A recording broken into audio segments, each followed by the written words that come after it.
Before we ever knew the words for power, the story was already shaping us.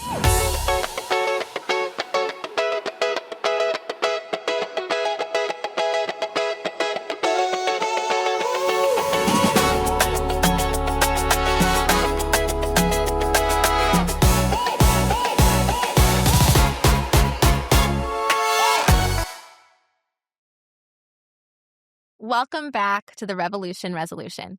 I'm Anna, and for these 5 minutes, we gently explore the beginnings, the earliest messages we absorbed before we even knew we were learning. If you've been following this journey, you've probably started to notice something important. The story we were handed didn't begin when we became adults. It began when we were children, even infants. Because the first place we learn who we are, what is expected of us, and how to move through the world isn't school. It's home, family, public spaces, songs, stories, cartoons, and the comments of strangers. Whether or not you are a parent, this episode is about you. Because you were once a child, taking all of this in, too. Children absorb social rules immediately. Long before they can analyze a system, they can feel one.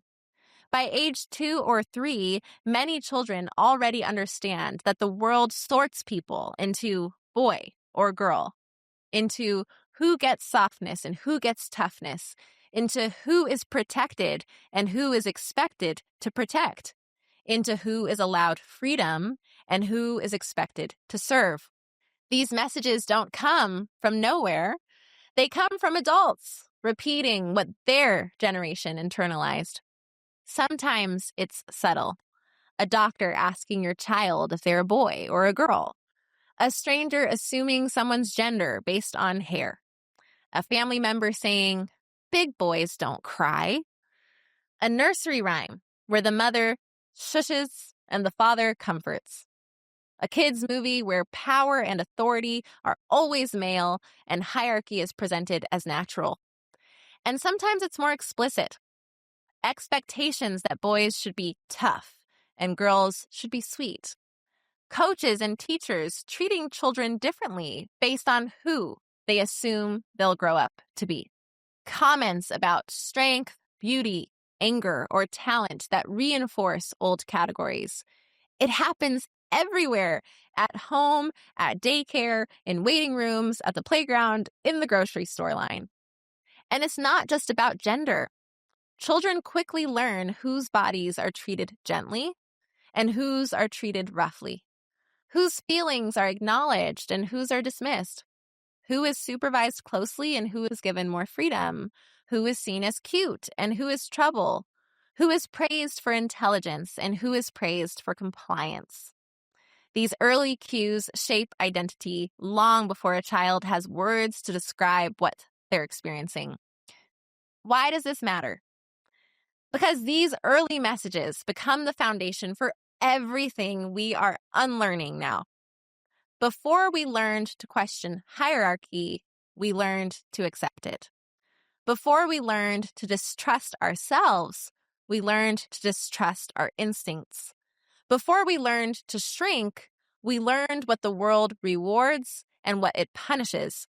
Once again, this isn't about blaming parents or our other caregivers. It's about seeing clearly how a system sustains itself through everyday moments that seem harmless but are actually instructive. But here's the empowering part.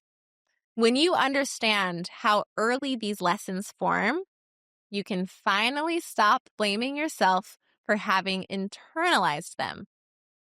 You again didn't choose this story. It was handed to you before you had language. And now you have something children don't yet have: awareness.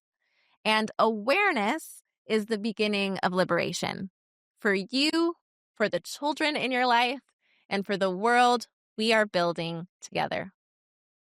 Thank you for listening today.